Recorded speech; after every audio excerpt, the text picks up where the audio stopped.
Namaste, good morning. Jai Gajanan, Ganeshaya Namastubhyam, Herambai Ekadantine, Swanandavakine Tubhyam, Brahmanaspataye Namaha. Om. So today we continue with our discussion on the tendencies of the mind, Chitta Vrittis. Chitta Vrittis. So here we discussed two Chitta Vrittis, Mudha and Kshipta, in detail and in very great detail and exhaustively as is contained in this first part. Instances of these will come in future in further chapters also. So Mudha is where you are ignorant, tamasic tendencies of the mind, which leads to possessiveness, ahankara, arrogance, and everything. Then Kshipta is rajasic tendencies of the mind. So where you are hungry after desires, you want to have everything. You want to have this and that, and uh, all things material, wealth, children, grandchildren, recognition in society, and all of that. So we saw how when it goes to extreme, where it leads to. Now the third we come to Vikshipta. Vikshipta is a state of mind where the tamasic tendencies and rajasic tendencies have reduced a little bit. Okay, so they have reduced, they have been sublimated. Like from tamasic is ignorance. When ignorance has reduced, that is, it is replaced by knowledge. Ignorance disappears. Ignorance is you gain knowledge about different things. Then only comes rajasic tendencies, where you have a desire for those objects, for desire for wealth, desire for position, status in society, and all those things. Now, when that also reaches a certain stage, now you have reached a certain level, we have got everything in life, where you have good, sufficient amount of wealth. Different people will get satisfied different levels of wealth. Some people will be satisfied with a certain amount where they are able to eat well, have good clothes, have a good family, peaceful life. That is good enough. Some other people may want to have half a dozen cars, go by flights, or have a plane of their own. So different levels of satisfaction, contentment is there. Sometimes some people are never satisfied, however much of wealth they have. So those are different stages. But there comes a stage, even when you are wealthy, you start developing, is there something more than this? Is that questioning starts coming on its own from within. That is how the sattvic quality starts emerging within you. So you question, okay, so I have, even among clothes, you may be wearing just cotton clothes, and then you feel you would like to go for silk. So there a certain, you start differentiating between the qualities, textures in the material aspects, and then slowly, even in the mental aspects. That is some the good qualities, being generous, being kind to people, giving something to someone without any expecting anything in return. So those qualities starts developing, which are sattvic qualities. So then comes a sense of righteousness. Like when rajasic tendency, when you have reached a certain level in life, a certain position or status in life, you feel, yes, now I'm in this position. Now I must be just to all. I must see that each one um, uh, is delivered justice. That is, his rights are taken care of. Not only we expect duties. So then those also, that is a sense of righteousness, that is dharmic, a certain sense of dharmic the qualities develop in that person. So progressively we go towards, this is called vikshipta. These are the tendencies of the mind. So then later on, when this increases, more and more sattvic quality starts developing, people start undertaking penance. They will do tapas. They may begin with japa, start wearing Rudrakshamala, go to kshetras, have do fasting, and little by little this goes on. Progressively, when it is taken to a for a long period of time, when it is practiced, you develop vairagya. Vairagya is a sense of detachment. That is, you are not attached to objects anymore. There is no bondage.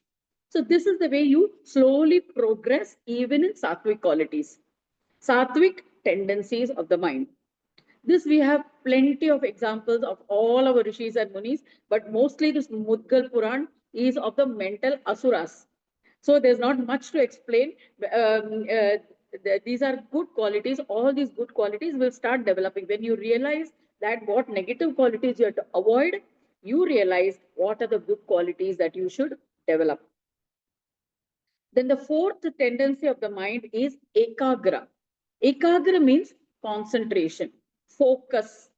This quality you develop when sattvic qualities have started developing in you. That is, you start observing penance, you start doing japa, tapas, and all that. You start meditating. Progressively, you start doing meditation. So when you sit for meditation, you gather your thoughts together, focus on the breath, and when you bring that mind together in one place, in one single pointed focus, there ekagrata develops, single pointedness of the mind. And an ekagra mind, a single pointed mind, that is a mind that can be focused on one thought, single train of thought, then it is possible to contemplate on deep issues, certain unanswered questions. That on those issues, you start going deeper and deeper and deeper into that. That is the ekagra shakti, ekagra buddhi you start developing. But even in ekagra shakti, buddhi, ekagra, you develop your intellect, you develop your wisdom, single pointed focus. There are different stages. It is called samprajnata. Samprajnata means you making use of objects. Objects, it includes thoughts. Even in thought, when you meditate, you may use a certain imaginary imaginary picture or an idol, or a, like for example, shivling. If you want to, if a person who is a Shaivite, a person who is a devotee of Shiva, he may in his meditation, he will figure out, he will keep a picture of the shivling in his mind and meditate on that. I know of like Murari Bapu, when Murari Bapu, although he does a lot of pravachan on Ramcharitmanas, Tulsidas Ramcharitmanas, he used to say that he considered his body as a shivling. So in the morning when he used to have a bath, when he used to pour this, he used to think of as if he is doing abhishek on his body. So that when you elevate yourself to that level, so you imagine the Shiva means auspiciousness, purity, auspiciousness. So when you think of the upper part of your body as a shape of a shivling, then when you do an abhishek, you feel you're purified. That sense of a purification, your own inner ekshuddhata comes in. Even in the then you won't even engage in unpleasant things or unpleasant words. Even you'll be very careful in the choice of words. Yeah, even you won't want to have, if you look at something fallen there, you'll pick it up and throw it. Like you want cleanliness everywhere. So in this way, the purification happens little by little. Actually, that is why they even say, go to the temples and clean. In Gurudwaras, they ask you to clean or clean they even wipe the footwear of the people who live there. Means all these things leads to purification. You may think it's an external act, but sweeping the floor in the temple, after that you get a sense of purity inside. Your antakaran ki shuddhi hoti hai. So those are all external acts which leads to internal purifications. So this ekagra buddhi, that's also one of the stages of developing ekagra buddhi, chitta. Then you can focus on your object of devotion. Shiva on Shivaling, Vishnu on the image of Vishnu, or Swatik, or even the Shakti, various images of Shakti, Surya. For Surya, even the very Gayatri mantra itself is a focal point. So like this, in whichever is your favorite deity, whoever is your favorite deity, who object of devotion, you can develop ekagra buddhi, and that is all it comes to sampragnata. Sampragnata, now there are different stages, like you begin with the Ashtanga Yoga Sadhana, Samadhama, all the stages right up to Samadhi.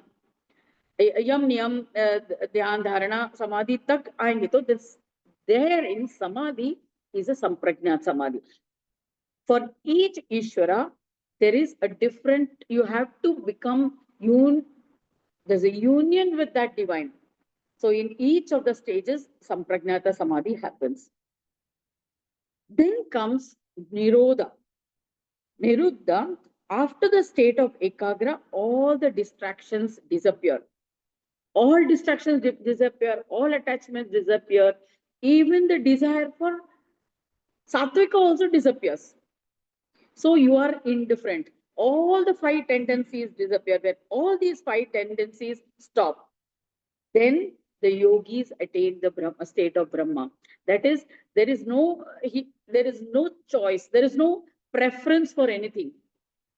So there is no that you should have this, you shouldn't have this. That also goes away.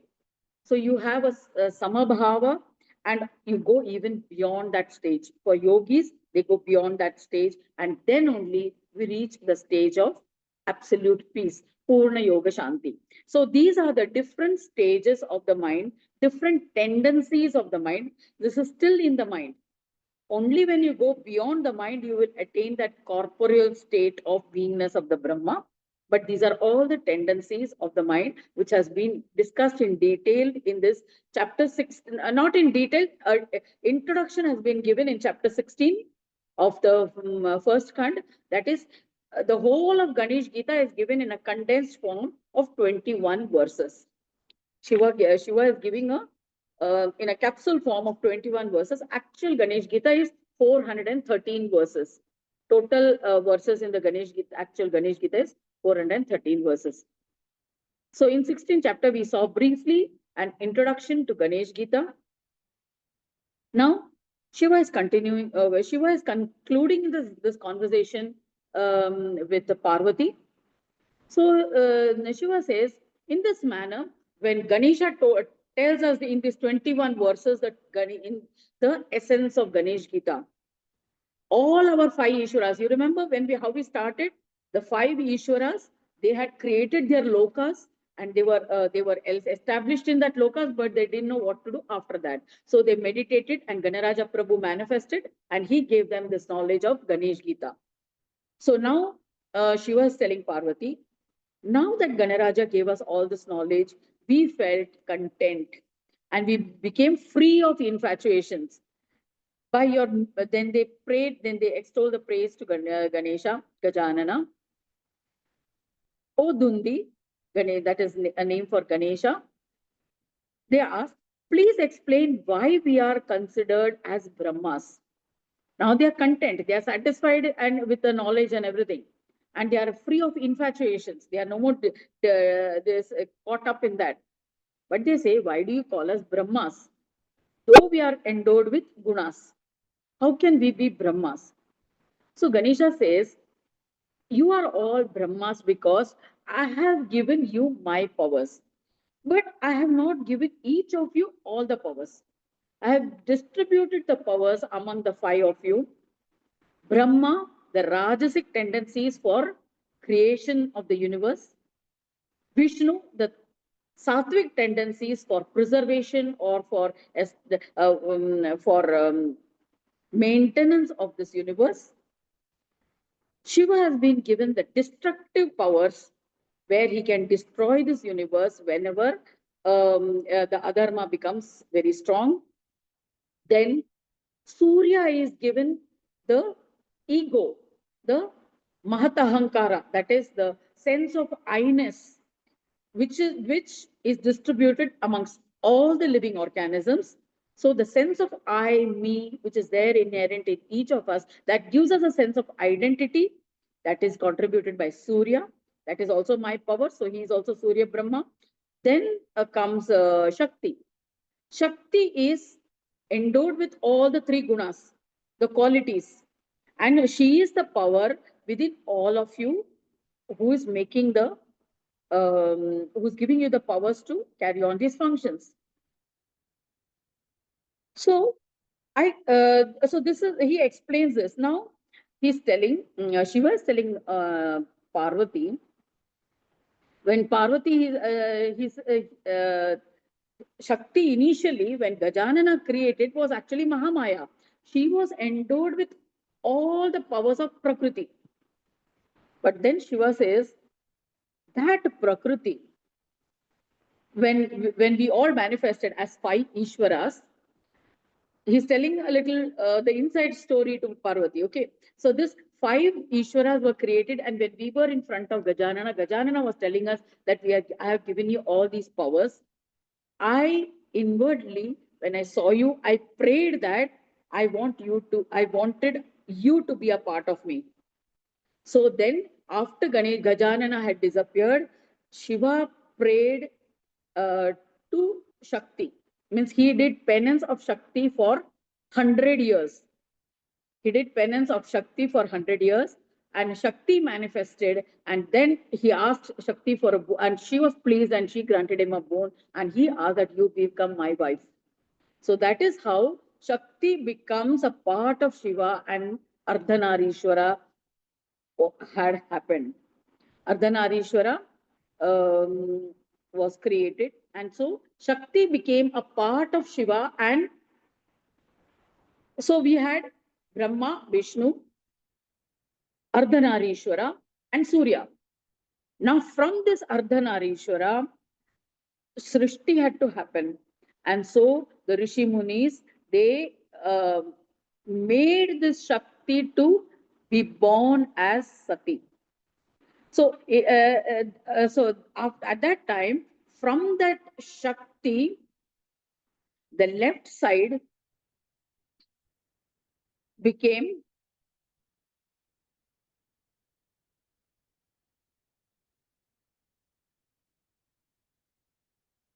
Siddhi and Buddhi. So, here, 1 minute. This Shiva is telling, oh, Devi, I think I went a little bit ahead.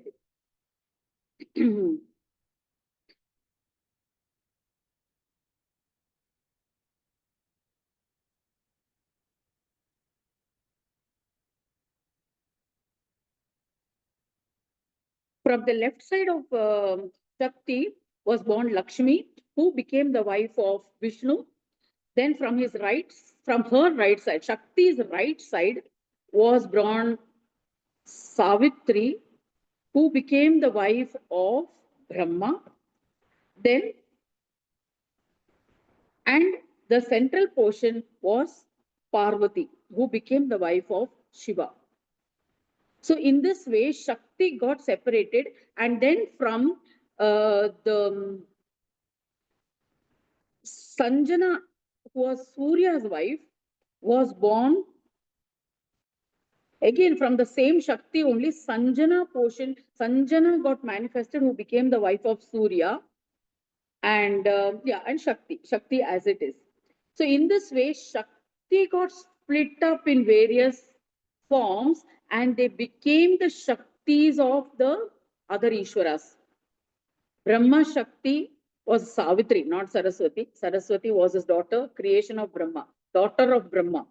Then Vishnu's Shakti was Lakshmi. Then from that Adi Shakti Mother Mahamaya, from the portion, the central portion became Parvati, who was Shiva's Shakti. And Surya Shakti was Sanjana or Sandhya. They call her also Sandhya.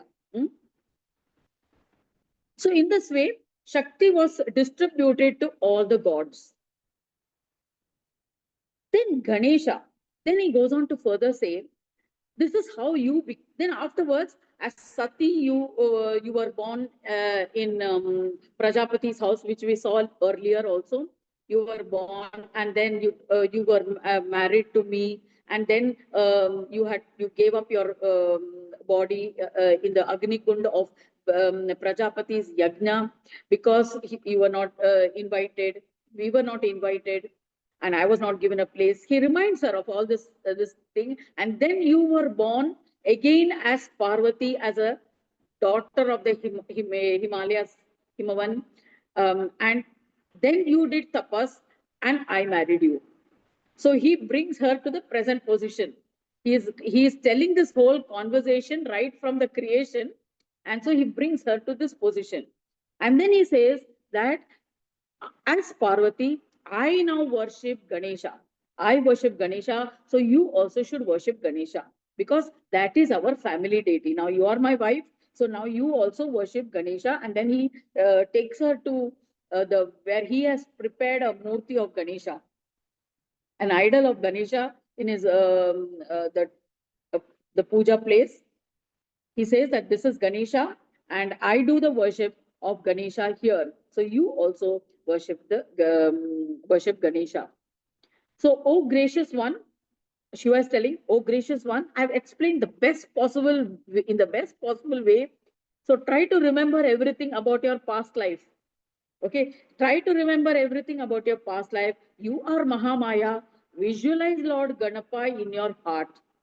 I shall narrate. So then he says, I shall narrate to you the 8 avatars of Ganesha. That Brahmanaspati Ganesha, he had 8 incarnations. So which are those 8 incarnations? That is what is contained in the whole of Mudgal Puran. So here Shiva is introducing to the 8 incarnations. The first incarnation is the Twampada, which is called Vakratunda. Vakratunda is the first incarnation. Second incarnation is the Tatpada. Tatpada, which is Ekadanta. The name was Ekadanta. The third is the Asipada, and the incarnation's name was Mahodara. Then fourth incarnation was Gajanana. As Gajanana, he gives us Sankhya philosophy, the knowledge of Sankhya. Then fifth incarnation is Lambodara. Lambodara, where in his stomach the entire universe is contained. The sixth incarnation is the Vikata, and is the form of Sat Brahma, that is Sat aspect, that is of Surya. The seventh incarnation is of Vigna Raja, who is Vishnu in the Sama form. The eighth incarnation is Dhumravarna, who is smoke colored, and that is the Saja Brahma or Shiva or Shambhu. It has been said that all these 8 incarnations are Amsha form, that is part form of Ganesha. Means Ganesha doesn't come as a full manifestation. One portion of him he comes and manifests. So these are all one Amsha form of the divine. So Ganesha as a whole is a Swasamvedya Brahma, that is self-knowing. He doesn't have to meditate on something else to know himself. He is just knowing. He knows it himself, just naturally knowing. So in this way, Shiva is telling in a very short form the 8 incarnations. We shall be discussing each of these incarnations in detail. One khand, one part is devoted to each of these incarnations, where Ganesha does as Mahodara, Ekadanta, all of this, he kills various asuras, he does a lot of leelas, and there are many stories related to that. And it's spread over several yugas. You can say it is spread over kalpas.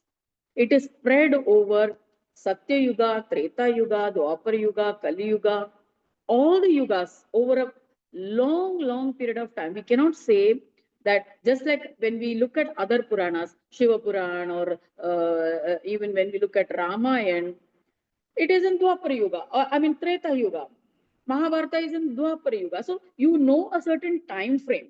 But here it is over several kalpas and yugas. Okay, so we will be navigating through a lot of stories which appear in different Puranas. You may find some stories from Skanda Purana, you may find some stories from Brahmanda Purana, some stories from Narada Purana, some stories from Shiva Purana, Vishnu Purana, and all of them. So we will be, because Ganesha was present throughout. In any Purana, he will be present and he will be in any of these incarnations. So, but the totality of Supreme Brahma, the Brahmanaspati Ganesha, is beyond all of that. The Ayoga, he is Ayoga, that is, he is beyond Sanyoga. So Ayoga Brahma has no incarnations. Hence, there are no Leelas associated with Ayoga Brahma. He resides in Swananda Loka, and Ganadhisha himself is without Swananda and Ayoga. And this is Purna Yoga. So the yoga, as we know, is mostly Hatha Yoga. So yoga, as we know, there are different forms of yoga. And most of it, what we know is the asanas, pranayama, the actions, the various poses, postures, everything. That is all very physical. Then you have other yogas like bhakti yoga, jnana yoga, karma yoga. That is to do with the mind. Even then, it is related with the body, mind, intellect. But we reach a stage of Purna Yoga where it is beyond Sanyoga and Ayoga. Okay, so that is the Purna Yoga, that is a culmination, the essence of Ganesh Gita, which we shall see in the 9th Kand in detail. So this is the end of the conversation between between Shiva and Parvati. So finally he says towards the end, you meditate on Vinayaka, Ganesha as Vinayaka, one who is a remover of obstacles, who is like a Chintamani jewel. It is a Chintamani gem in your heart. You meditate on him in your heart as the Chintamani jewel. Chintamani, the one who is the Lord of even Chitta. Chitta also, all the Chinta, all the Chaitanya. So who is the controller of all the Chitta vrittis, of all these tendencies of the mind. So you can worship him as Chintamani. O Devi, in our home we have an idol with an elephant headed embellished with precious gems and pearls. I perform its puja. So in this way, after saying all this, Shankara becomes silent. He has concluded his narration of the thirst, the questions that she had asked in the beginning. Who is this Ganesha? Where does he live? How does he look like? And all of that. So Mudgalacharya is telling. After that, Parvati herself asked once again, "Oh Sadashiva, I'm the one who infatuates everybody. You are supposed to be a tamasic wife. Then how did I become your wife? Who is your half?" So again, this is where he has explained everything of how she had given up her body as Sati, and then she prayed to him for did penance to get married to Shiva, and he has married her. So Lakshmi manifested from your left side and became the spouse of Narayana. Savitri manifested from your right side and became the spouse of Brahmadeva. Sanjana was born from your heart and wedded Surya. And so try to recollect all of that. So Mudgalacharya now he says, Parvati, the daughter of Himalaya, then observed these practices of what as taught by Shiva and was practicing the Ganesh Yoga. In other words, Ganesh Yoga is also known as Purna Shanti Yoga. So this how Mudgala is telling Daksha. Mudgala is narrating all this to Daksha Prajapati. What? The conversation between Shiva and Parvati. So he says to Daksha, "Oh Daksha, now you have to worship this Ganesha with wholehearted devotion. Then you will be free from all obstacles." Remember the question of Daksha? I don't want this goat head. I want to be relieved of this goat head and I want to have a human head. So he wanted to be a whole human being once again. So that is how. So Mudgalacharya, he had narrated all this to Daksha Prajapati. So this is the conclusion of 17th chapter. We shall see what further narration happens, which Sutta is telling Shaunaka and other Maharishis at the Dandakaranya about Ganesha tomorrow.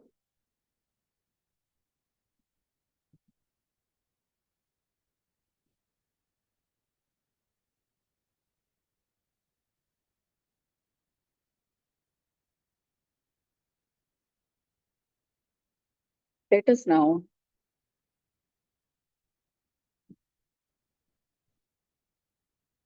meditate for a few minutes.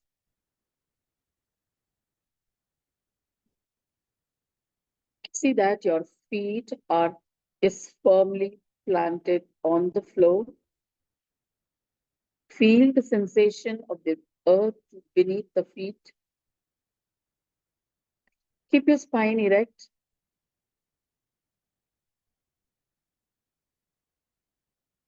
Hands on your lap, palms facing upwards. Eyes gently closed.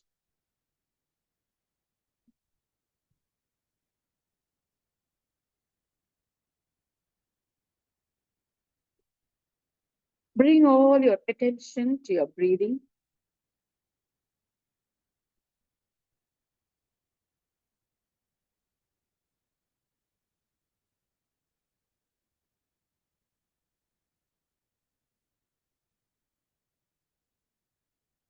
Leave all other thoughts aside.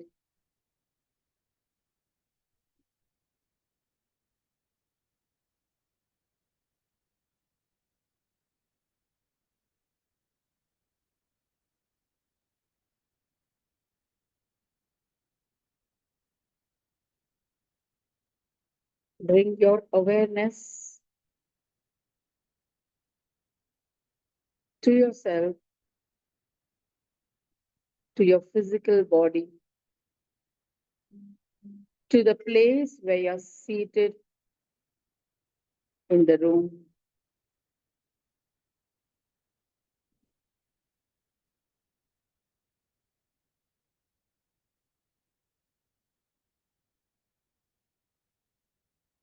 Whatever may be the noise that you can hear, whether it's of the fan, of any conversation that's happening, of the birds, of the AC.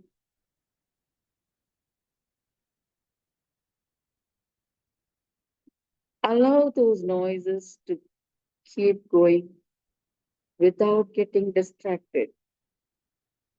Your mind is focused on yourself.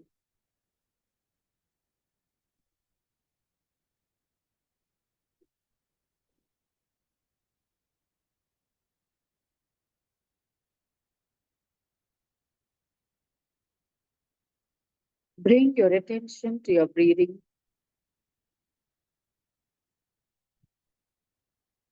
Count 1 to 8 as you inhale and 1 to 8 as you exhale.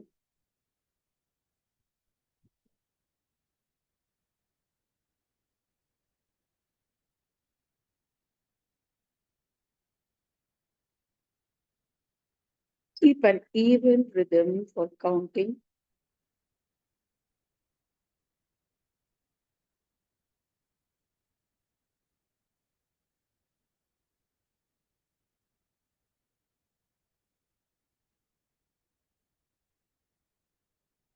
Do not allow any thought to enter your mind. Keep the mind engaged in counting.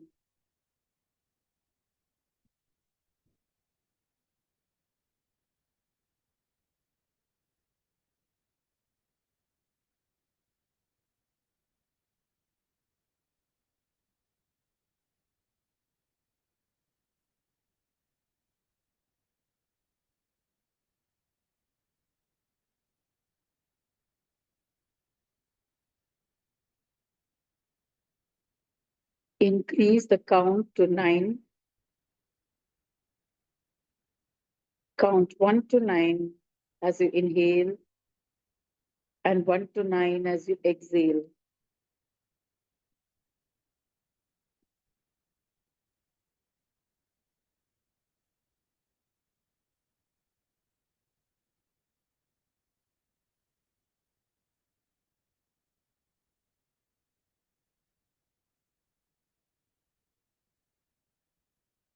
Good. Now increase to 10.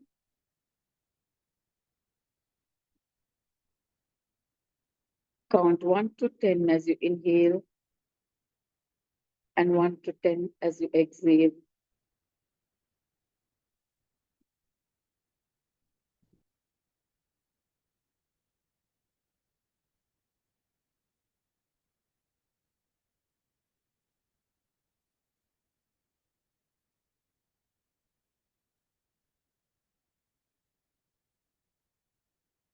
Now bring your attention to the center of your palm.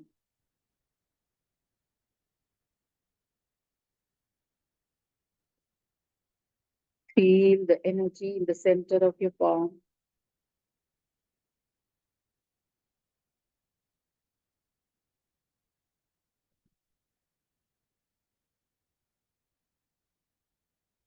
See the clockwise motion of the spiraling energy.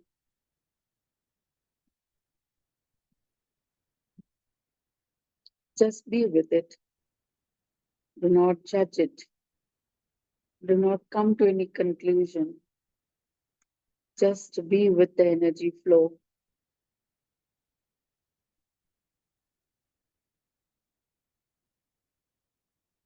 Feel the texture. See it's warm. If it's warm, which hand it's warm, which palm is warm, which palm is cooler. Try to see the difference.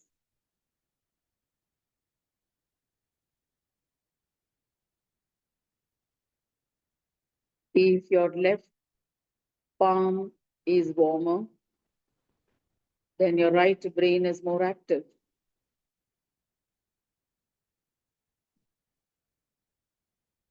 If your right palm is cool, it means your left brain is relatively calm.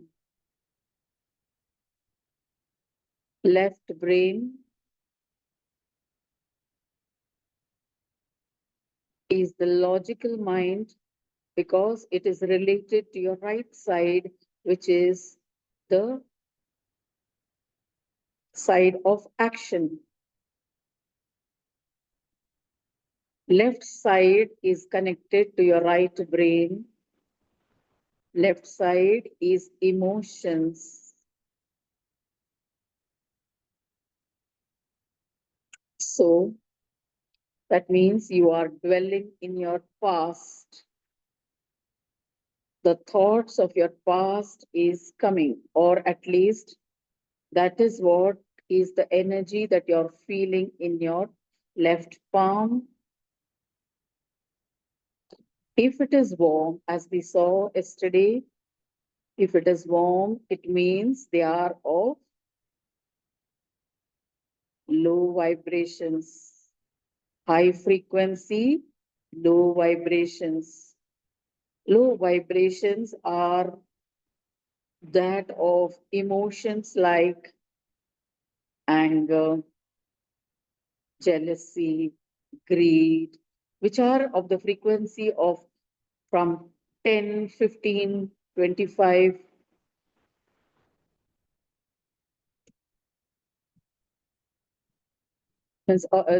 These range of vibrations.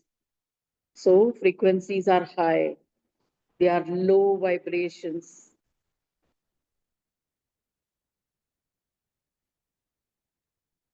If your right hand is relatively cool, it means that you are not thinking right now or planning anything right now.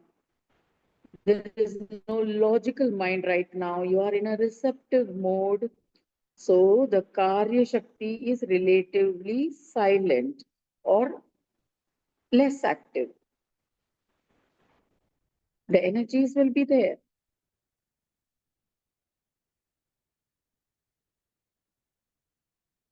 You don't have to do anything with the energy, just observe it. It's there, just accept it, it's there. What work we have to do with it, we can see later on.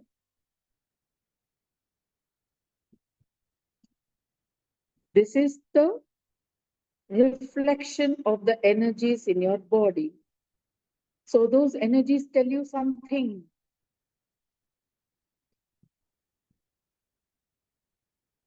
It may not be that you're angry right now or you're having any of those emotions right now.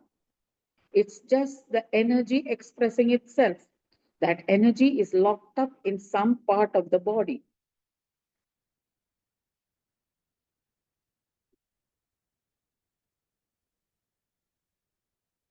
Because every body part or organ in the body has a center in the brain.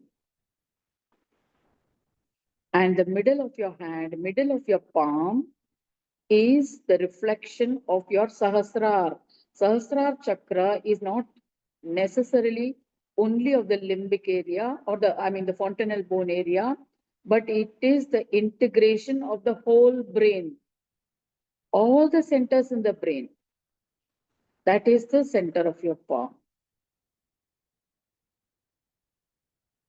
So the energy that you're feeling is a reflection in the brain of your entire body.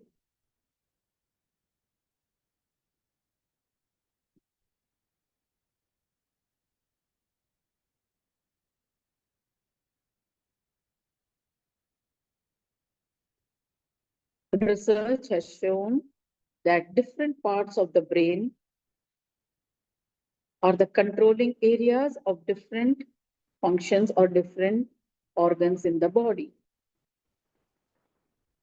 The stimulations or the response of the nerve are carried by the neurotransmitters from the body to those parts of the brain.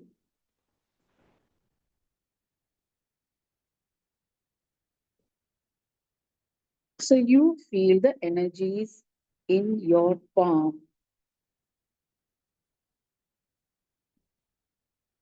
Become sensitive to it.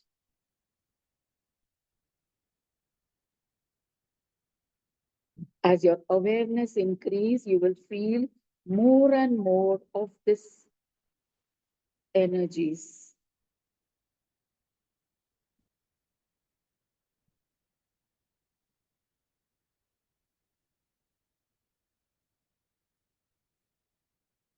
Now, with your left palm on your lap, take your right hand,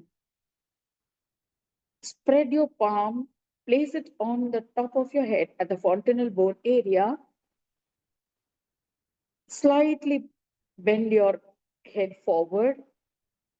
Press the scalp with your palm and rotate it clockwise 7 times very slowly.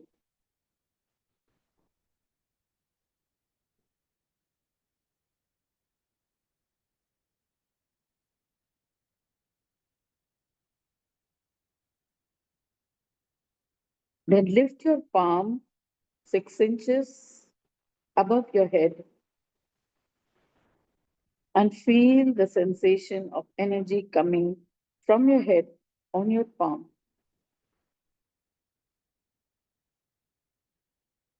Remember, the fontanel bone area was your connection to the cosmic energy as a child.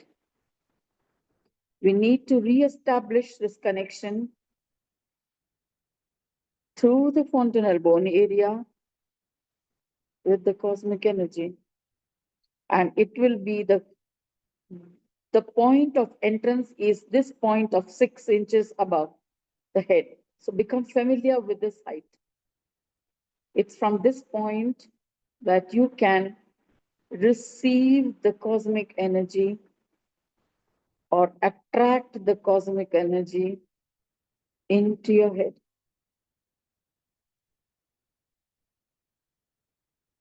Now bring your hand down.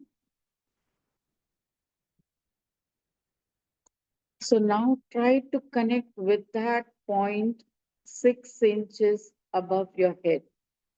Imagine the connection you felt with your palm and your head. And imagine as if there is a funnel like shape, not necessarily a physical funnel, but that's the way the cosmic energy enters your fontanel bone area.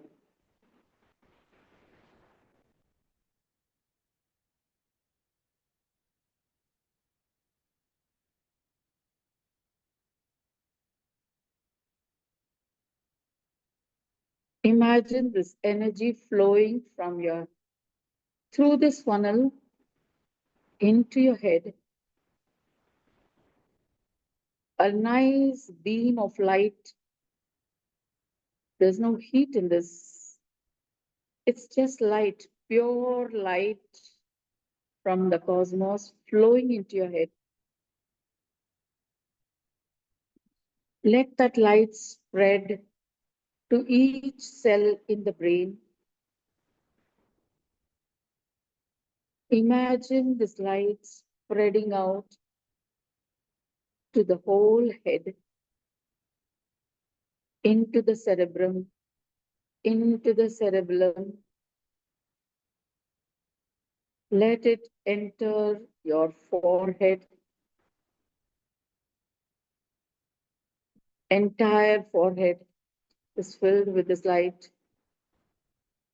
Your eyebrows, the eye sockets, the upper eyelids, the pupils and the eyes, your cheekbones. This light is flooding your face, your cheeks, into your mouth. If you feel the saliva flowing, swallow it. As this light is flooding your face, into your mouth, into your neck, feel the flow of this energy enter the neck, the medulla oblongata, on the back of your neck at the base of the brain. Feel this light as it flows into your neck, all the way into your shoulders.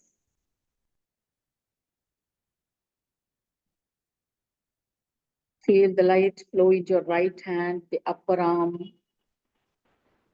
through the elbows, to the forearm, through the wrist, to your fingers, into your palm and into your fingers, right up to the fingertips. Feel the flow of this light to your left hand, from your shoulders, the upper arm, the elbows, into the forearm, the wrist, the palms, and into your fingers, right up to the fingertips.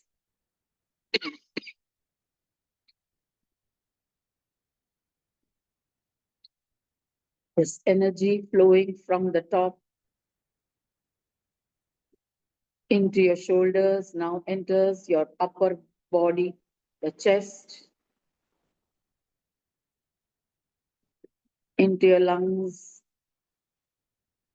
into the diaphragm, into the abdomen, the stomach region, the whole of the abdomen, into the hip joints.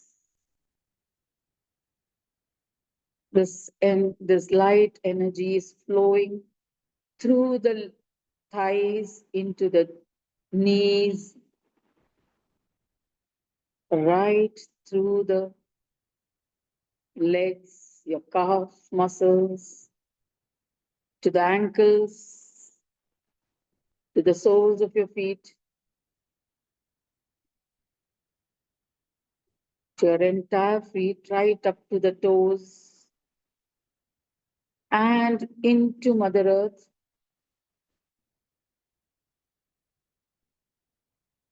Feel this flow right from the cosmos into your body, through your head, through your body, through your entire body, into your legs and into the earth, through the feet, into the ground beneath you. Allow this energy to flow into the earth. Imagine it like beam of light or even like roots of a tree into the soil, the light flowing into the ground, and you're totally connected as one beam of light right down to the earth.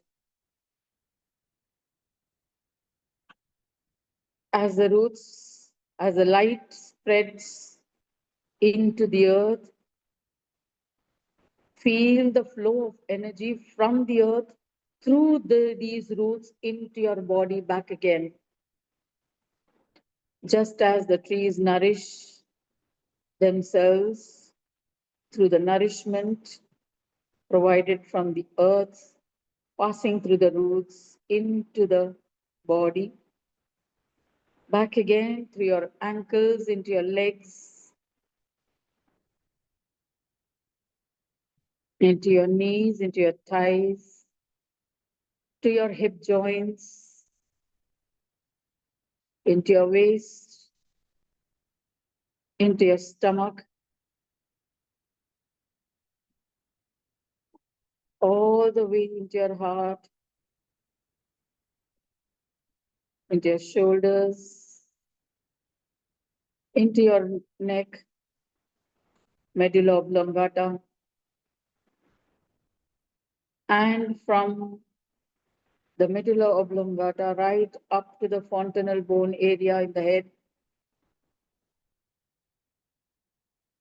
Now keep your attention at the Sahasrara.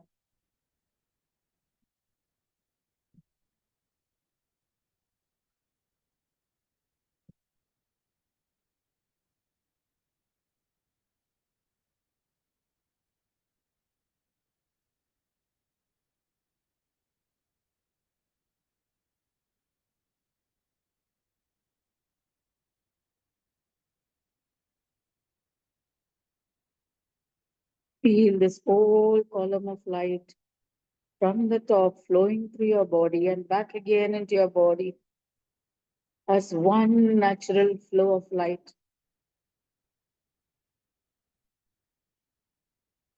This light, this light energy,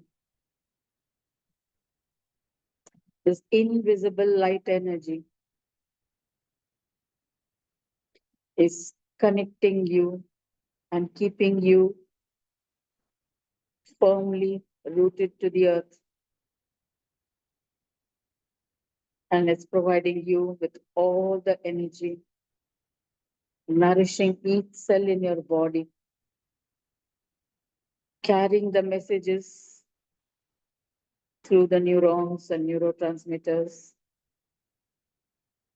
Your whole body is a whole living organism, live and vibrant.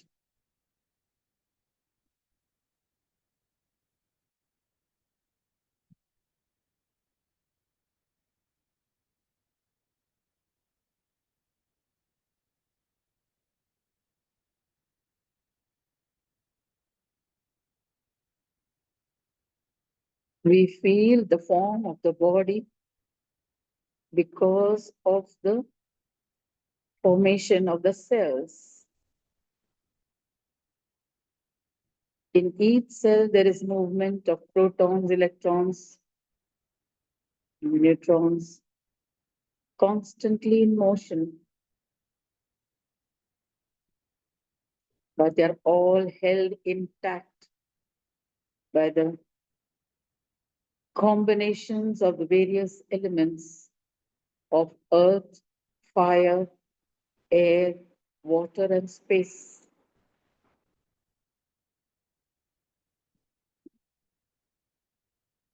Each of us is individual and unique with full consciousness, endowed with a rich mind, intellect, equipment,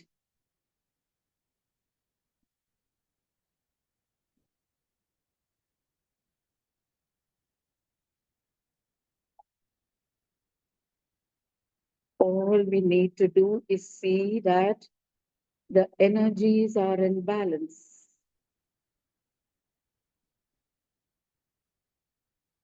Now feel the center of your palm.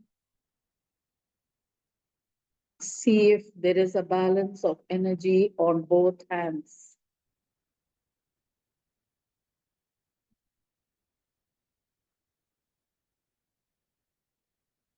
Just observe it. You don't have to judge or come to any conclusion.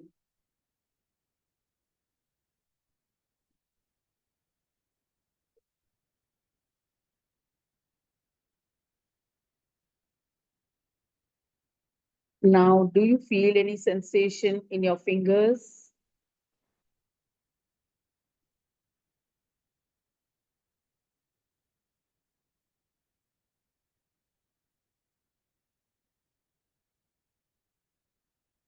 Earlier, we had only sensation in the center of your palm.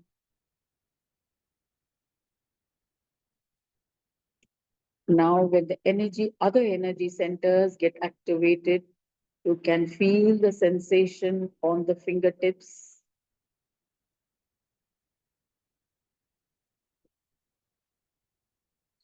Just feel either it could be just a prickly sensation, or it could be some heat.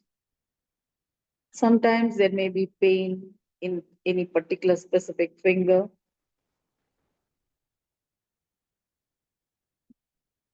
Or it could be just a sensation in the fingertips. Just observe, you don't have to do anything.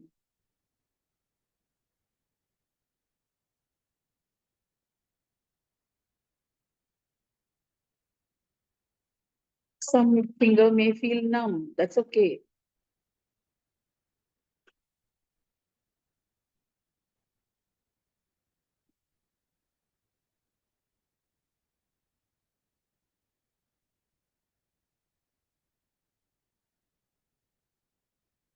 Now bring your attention to your breathing.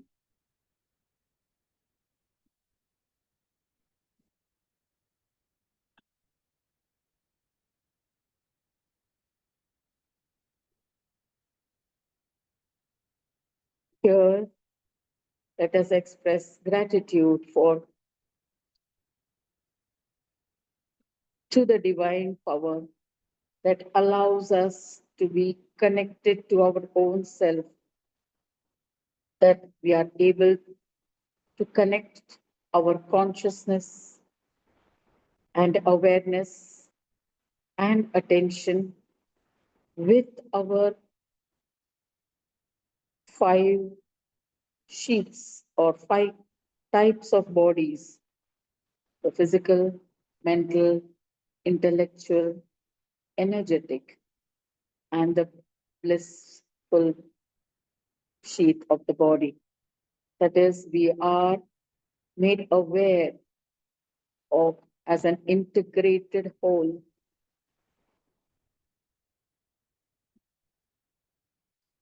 Be ever grateful for being endowed with such a healthy body with which you can do whatever you want.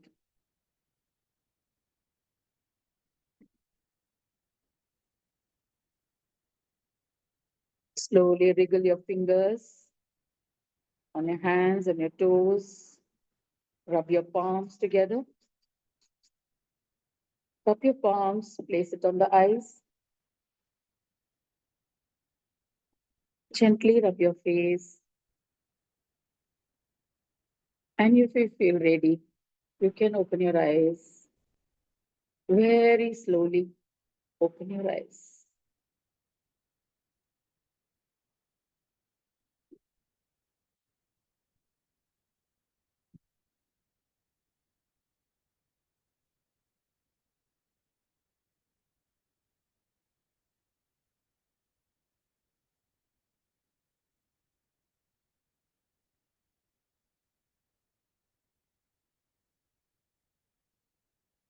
Any questions?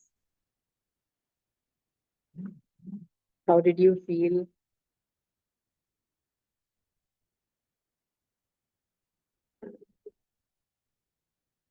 Hmm?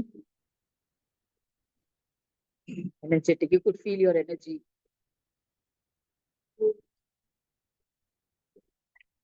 So you feel more connected, no?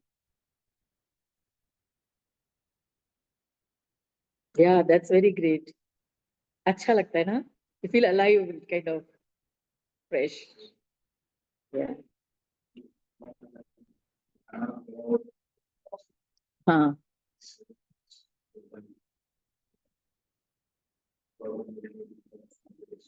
Yeah.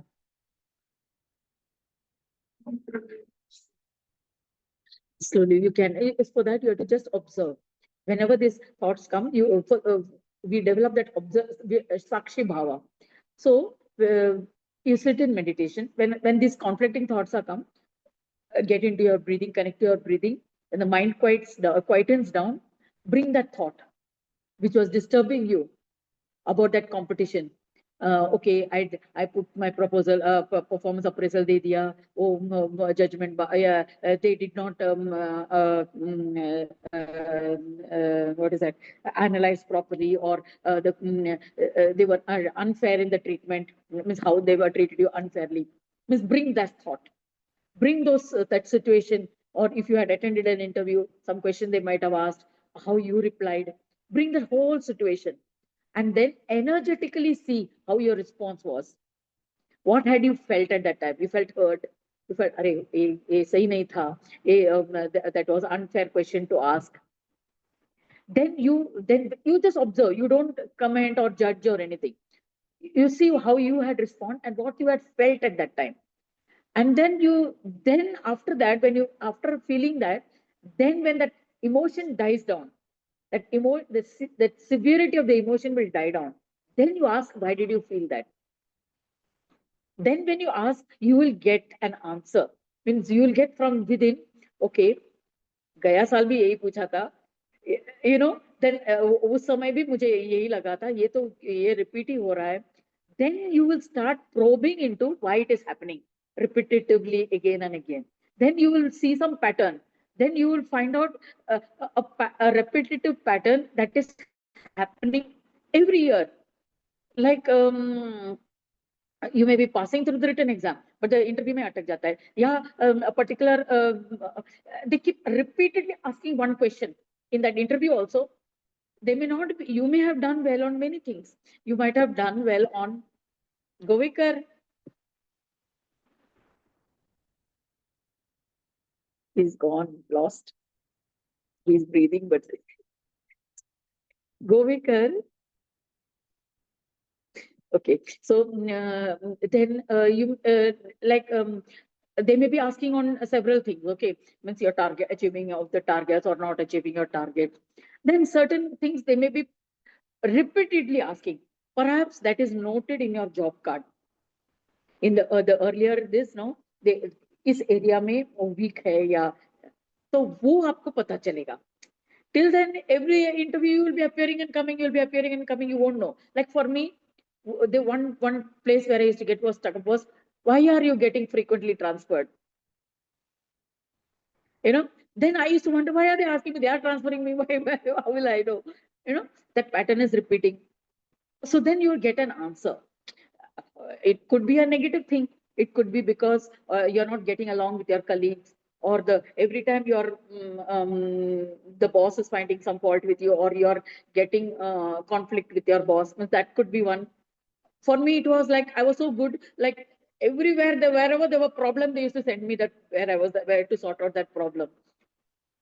So so it could be any reason, and I wouldn't know for a long time until so many transfers happened, and then this kept question. Then one fine I stopped at going for that promotion test. I didn't want the promotion. You know, so it depends. So like this you'll get an answer. So in particularly when we are in a work atmosphere, when we are in this age where you are in a promotion stage, where you are going up the ladder and something is coming in the way, then sometimes it could be um like if you tell me some instance, I can just throw some light on that, or you can find out for yourself. If you have any particular thing, you can ask. Mm.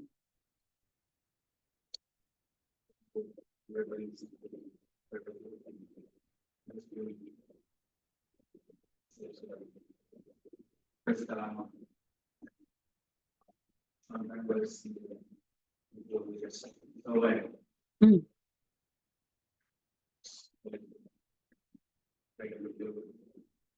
Yeah, that is a very common thing now. So that is a very common thing. So where there the bosses should be more aware of this manipulation of the staff. So then you can in when you are aware that this is happening, you can very gently or very unobtrusively bring it to the notice. See, this had happened. Make them aware that this is happening. It will not be treated as against you. On the other hand, they will be happy that there is a feedback that is coming. It's not always that chugli lagata ya chamchagiri karta hai, but certain unfair practices is happening. You can bring it to the knowledge of the higher ups. Then you can say that then if they don't take it in I mean, sportingly or then it is not your fault. है ना? So it is unki kami hai that they are not able to they are not able to unbiasedly judge take the situation, without any bias. So they are prejudiced. So then the fault goes to them. The fault is not on you. Ultimately, even if you don't get promotion or if you don't get what you wanted, you will not feel guilty. That जो competition में survival नहीं हो रहा है ना, वो आपको चुभेगा नहीं. That negative energy will go away. You feel satisfied in spite of not getting it. Ultimately, what is necessary, we should be peace with ourselves wherever we are, to whatever position we may reach, wherever we want to reach. Whenever in the higher the ladder, then it is narrower. There are fewer seats and there is competition. So the best way is to, by your talent, by your ability, capability, or superiority, take additional courses. Supposing if you're weak in argument or trying to win over a conversation, there are courses where you can present your case more in a positive way. The choice of words, those kind communication skills are there. How you build those. So then you can develop those skills. Even in digital environment, there is one book on communication in digital environment. Because in digital, most of the what happened, this fellow? Govikar.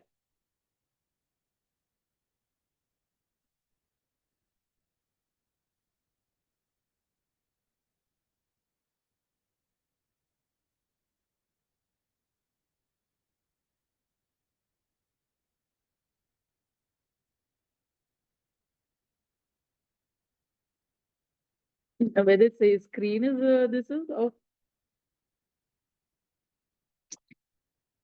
he is gone somewhere into the thoughts. He's breathing, but I'm scared sometimes because these people are at a distance. Then yeah, this in digital, particularly now, most of the conversations are on Zoom calls.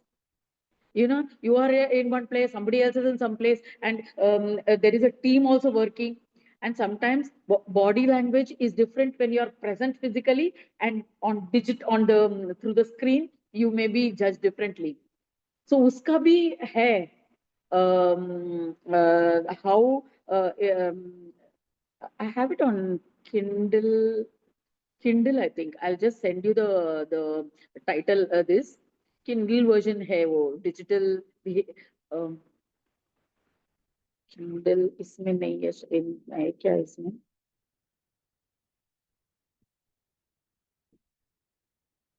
इसमें Kindle download नहीं है. In my other mobile Kindle है. I'll tell you the title. So this gives you insight and how you should behave in this place, because nowadays everything is so digital. So that sometimes, your reaction maybe one thing, or sometimes your face may have been blank. So then what they will interpret it differently. They'll say, "अरे, इसका कुछ response ही नहीं है," whether he has understood or not. So then that may be taken differently. ये सब small fine tune करना पड़ेगा, because particularly when you go higher up the ladder, your behavior and how you communicate, these things matter a lot. And as South Indians, I will say sometimes, we are indifferent. These things we don't care so much. As long as we are honest and we do our work honestly, we think we are fine. But it's not so. So we need to brush up a little bit there. And we do that when we go abroad. When we go abroad, we are sensitive how they react to our behavior. So we pick up those things, habits, like wishing them good morning or giving a smile. Whereas when in our own surroundings, we overlook that. We take it for granted. हमको वो पता नहीं लगता है. So that awareness बढ़ाना पड़ेगा.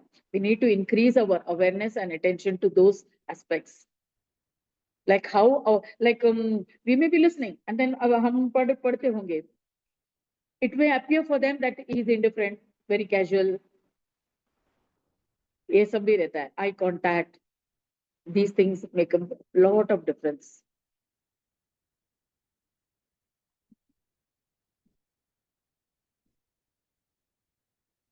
Go away, Kahat.